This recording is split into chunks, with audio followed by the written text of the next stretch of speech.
The last couple of days in cryptocurrency have been truly nothing short of chaotic. We're going to go ahead and take a look at the price action today, dissect the charts, and provide some clarity on where the price could go next. Let's dive in.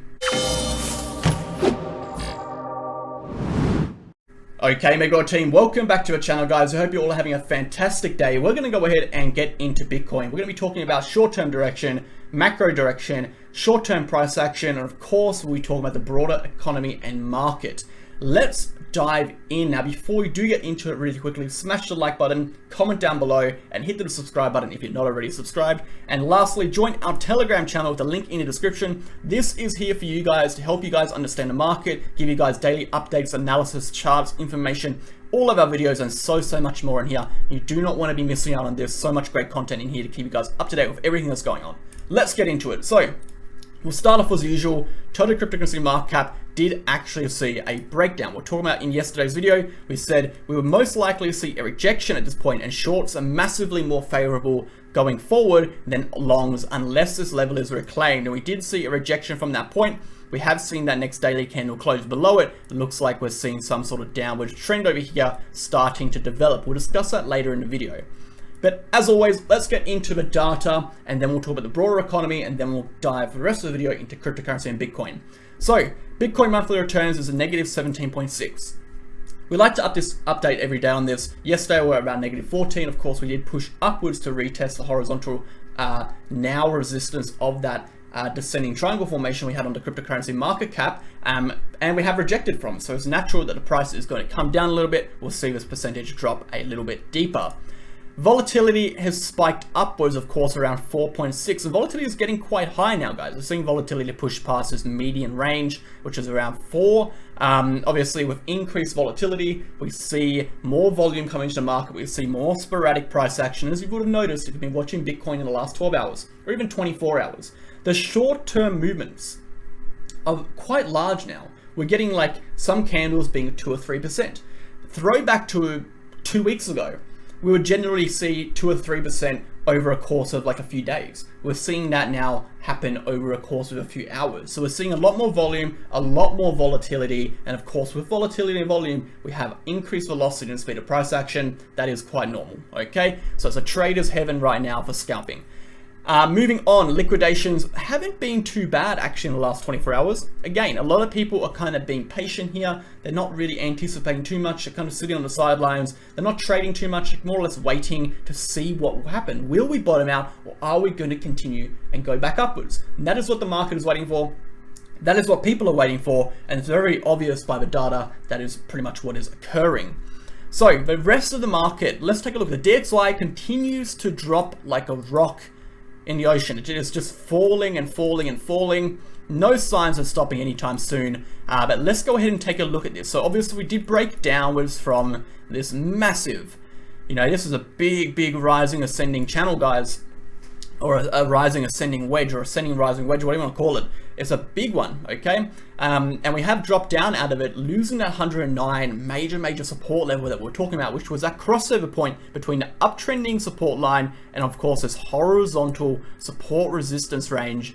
And that was going to trigger a collapse in the DXY. And it has triggered a collapse in the DXY. The question is, where could we potentially find support on next? And the reason this is an important question is because, as you already know, the DXY is inversely correlated to the traditional markets and to risk assets such as cryptocurrency.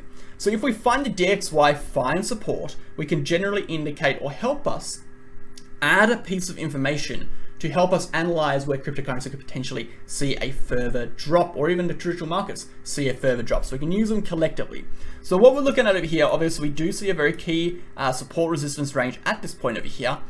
This is at 106.6 level. We have actually recently lost through that level, which isn't a very good sign. I personally would say the next major support is going to be sitting around about 105 to 103. I think that's the next major support level. Obviously we did break down from this bull flag formation, which is never a good sign, showing a lot of weakness, a lot of aggressive selling pressure in the market. But of course that is expected after we had such a bullish CPI release.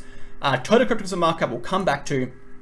The Dow Jones basically pushed up to our target, the target we've been talking about since, you know, we've been talking about this since the start of the month really, which is around 34,000. We just came about $22 underneath that, and that is of course a major rejection point. So of course, if we're now failing to get above here, and this does drop, we could see the entire market come down, the DXY come up. Pushing above this level will be incredibly bullish for the next move upwards. If we are able to push above that level, the next target is around 35,400. Pretty big move, you know, that's nearly getting back up to these high points if we're clearing this level here. So this is a major rejection point. Currently, one of the strongest rejection points on the horizontal chart for the Dow Jones.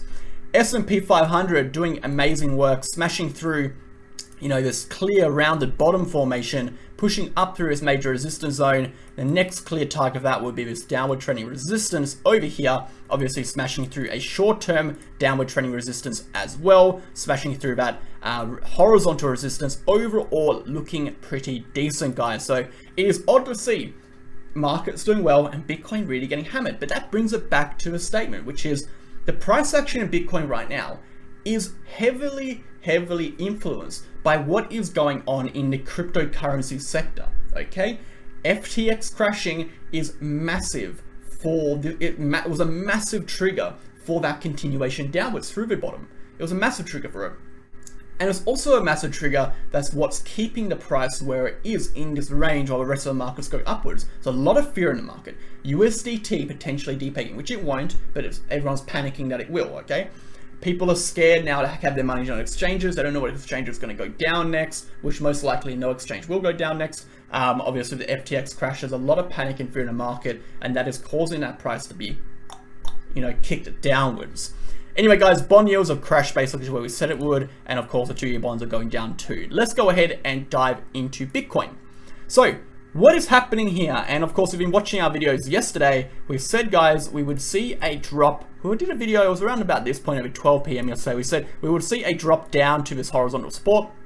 And from the horizontal support, we'll most likely see a fake out down both into the 16,800 level, 16,800, where we will see an initial bounce. And then we updated our Telegram channel yesterday that we were weakening, was a triple rejection along this upward trending resistance now, which is basically hugging a price action before we would crash, retest this level and fall below it. So we saw that happen. We retested this level, we did not find support, we crashed below it. But this whole level here now is still acting as a support currently for Bitcoin's price action. So the question is, where are we going to be going on the short term? Let's go on short term and then our larger time analysis in a second. So what we need to do, get rid of this trend line versus no longer valid. We got our horizontal levels in. Let's go ahead and input some more horizontal levels. Obviously, we'll go ahead and do the most obvious one, which is that local low at 15,552. We'll go ahead and put some range lows in. Obviously, we've got 16,100. We're going to go ahead and extend that one down to about 16,000 because we do have 16,000 horizontal psychological support. So we're going to go ahead and actually input this one as a horizontal support range. Perfect. We don't have much between this level. Let's go ahead and bring up our VRPB just to double check how the volume is actually developing within these ranges, because obviously, as we know, support doesn't exist until it's created unless we have previous support. So we can see a big chunk of volume in this range over here, which is basically being developed by this area here. As we can see, as we start pushing downwards, we do kind of space out until we hit this slight uptrend again in volume, a little bit of a peak, and then we kind of collapse back down. So we do know this is in fact some degree of support. We have retested our support a few times, and of course we do have a decent amount of support right over here. So let's see what macro structures we are forming or structures on the market. We do have this downward trending resistance right here, and obviously this is looking quite good. Obviously downward trending resistances in a downwards consolidation do indicate a few things. They either indicate descending channels, they either indicate potential pennant formations, or they could indicate what we call descending wedges. So right now it looks like we are forming a descending channel formation, and descending channel formation is of course a downward consolidation, meaning the price is going to consolidate downwards in a downtrend, but we do expect an eventual upward breakout when the breakout occurs. So what are we looking for a breakout? Of course, a few things, was we definitely don't want to get faked out on these breakouts. We want to be first and foremost holding above the support range as we break out. So I'd ideally like to see a breakout of this level, some sort of retest of the support, a continuation upwards. We would definitely need to be clearing this point here. This is the major point on the chart right now, which is about 17,200 to see any sort of continuation upwards. Where we would go after that, Very obvious stuff, guys. When we break through this level, we are most likely continuing upwards to that previous June low, which is around 17,600 and potentially even 18,400 to 18,800 if we do get that bullish momentum. This is the best case scenario if we do continue upwards. Like we said, this is a downwards consolidation, and therefore we can continue downwards until we prove that we've broken out of this downtrend.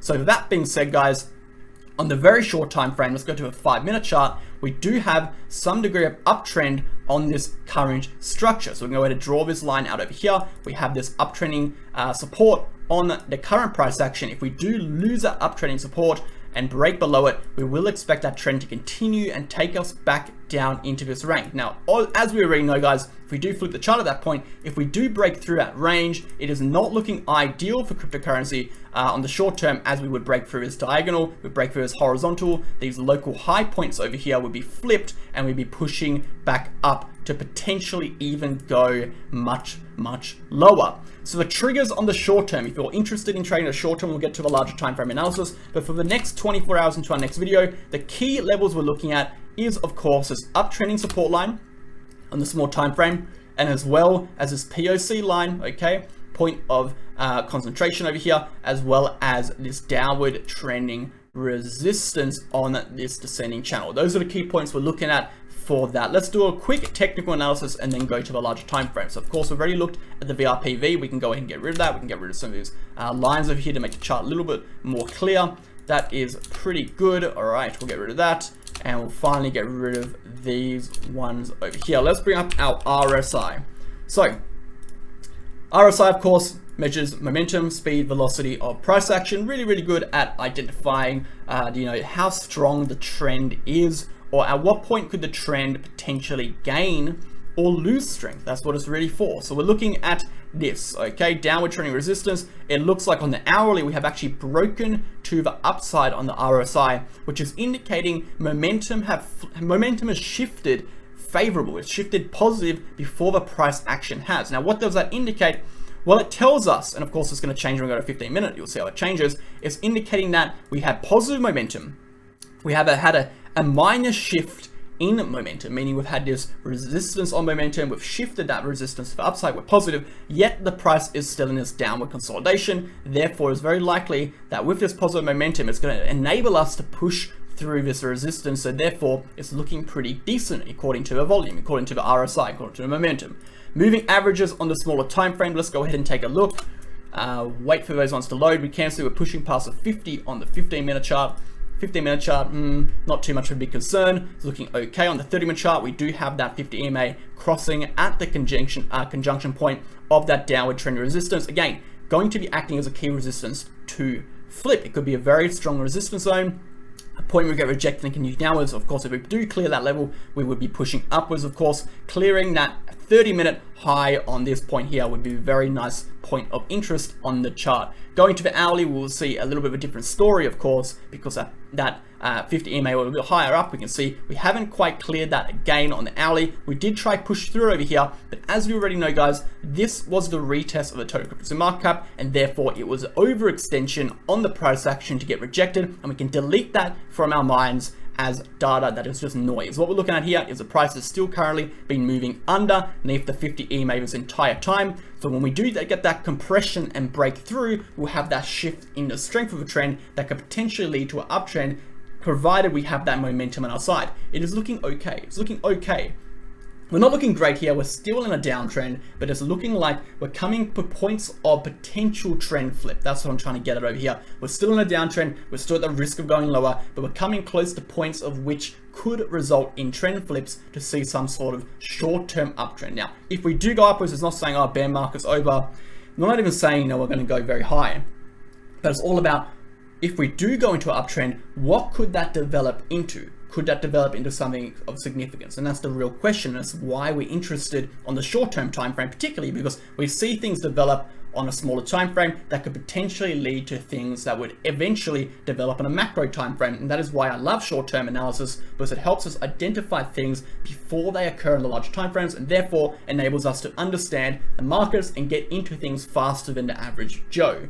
Let's go ahead and do our larger time frame analysis. Looking for an honest, reliable, and accurate exchange that you can trust to trade on, go ahead and sign up to Bitget with the link down below and join myself and all of our other VIP members and other members who trade on Bitget daily. There's a whole range of benefits and features you can actually get by trading on Bitget. These include no government regulations, meaning you can sign up from anywhere in the world. There's no KYC, 0% trading fees on spot, massively reduced trading fees on futures. It's one of the lowest in the game. And most importantly, access to their protection fund in case the exchange gets hacked. You can actually get reimbursed for your funds so you can ensure your funds are safe. Now, most importantly, if you do sign up with the link down below, that first link, you'll get access to 2 additional features. These include access to a reward center where you can get up to $4,163 in rewards, and access to the MegaWhale exclusive referral link, bonus discounts. Every other month we do bonus campaigns. We get up to 10% off your trading fees, or even you get a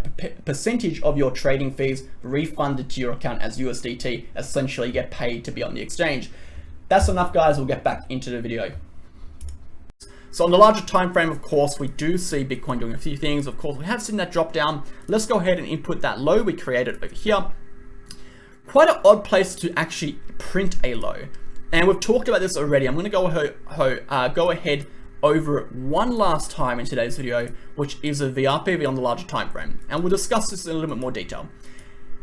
The VRPV, what it does indicate, it indicates on a horizontal scale. So we've got volume, which will be down over here. So usually, you bring volume up, you'll see the volume over here, like these little lines of volume to indicate, the volume on specific time ranges. So on specific, like on the 5th of June or whatever, the volume was X amount. This is different. This actually tells us on a horizontal scale. So horizontal scale being specific price points or price ranges, okay, what the volume was like within that range. And the reason why this is important is because supports and resistances don't form vertically. They don't form vertically, they form horizontally. Okay, so if we can identify areas on the chart that have had higher historical trading volume.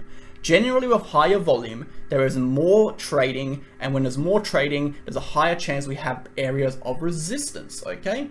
Very, very simple stuff. As you can see over here, we had a very strong peak on the VRPV over here, particularly even in this entire range between 19,000 and 20,000.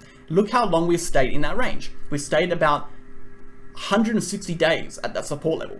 Now, this is the thing, the VRPV does suggest the next major block of support is sitting at average around 12,000. We do have that block of support as we have this valley, and then we have this cliff, this mountain that we kind of bump into, and then we stop. It stops the price action, okay? So that'll be the next main area of concern for support. The question is, and this is the statement I've been telling for the last few days, I really want everyone to really, if you take anything away from this video, this is it. Supports generally on the horizontal scale, when you're looking for, okay, where is the next support, you have to understand that you're eliminating all possibility that support can be developed at any time. Really important concept, okay? Just because the VRPV here says we have decrease in historical trading volume through this range, as we have basically had no price action, right? We've had a few months at best in this price range between 19,000 and 12,000, maybe like 2 months of price action at very best, maybe 3 months, okay?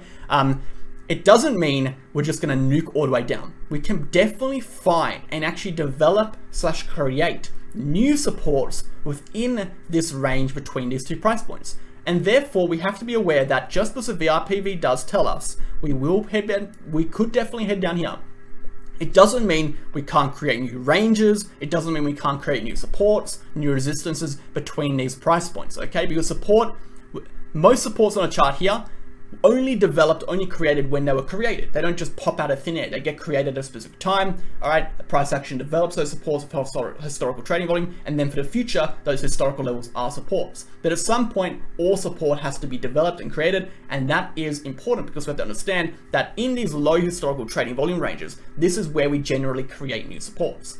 We don't create new supports in areas which already have massive high trading volumes, okay? We generally create areas of supports where the historical trading volume is low. Because when we have these bursts of momentum, bursts of volume in those low volume areas, we generally create resistance or support, okay? So very important to understand that we're not just gonna nuke down. We can definitely nuke down, but it's very important to understand that we can definitely create support within these ranges. Okay, very key thing you can apply to your own trading, even on the short-term analysis, short-term trading. When you're looking at trading gaps in the volume or gaps in ranges, you have to understand that support can literally be created at any time. Okay, so you can't just look at this and say we're going to nuke down to 12,000, although it's a real possibility. It's not a guarantee. Okay.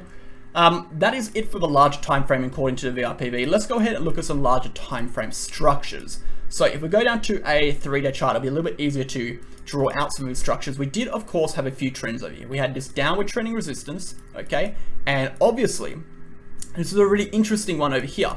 We have actually broken, I'm gonna make sure I line this one up perfectly. Sorry, 1 second, guys. We have actually broken out of this downward trending resistance, okay? That was over here. And we have come down, and it looks like we haven't quite retested that, but it almost looks like we have, but we haven't. You can see it's come down and it's bounced semi-close to this level, a couple $100 off. I think that's sitting around 14,800. So what we're looking at over here is we're seeing a breakout of this downward trending macro channel, failed to really gain any momentum, failed to really push upwards. Of course, we had a lot of resistance at that level, the main resistance being that downward trending diagonal resistance from that descending triangle formation we did have, okay? We did break out of that. We potentially found support over here. It's very interesting what happens next. On the macro chart over here, we don't really have much else going on in terms of macro structures. We can try like play around a little bit with this and see what we come up with. Some diagonals down over here, potentially a diagonal crossing at this point. And this is an interesting one because we did hit that June low here, but we also hit that low points over here in June 2021. So potentially we could actually see a retest of this downward trending resistance, or should I now say support, at some point, which will bring us down to about 12,000, which does actually line up with not only that VRPV chunk, but as well as what we actually put into the chart a few minutes ago, which was this level over here. So that could be calling for us for a new low, a support level, a bounce point, a potential bottom. Very interesting stuff. Anyway, guys, I'm gonna leave it at that because I think we're going on a little bit long now. With that being said, I will see you guys all in tomorrow's video. Hope you enjoyed it, and remember, stay safe. Cheers.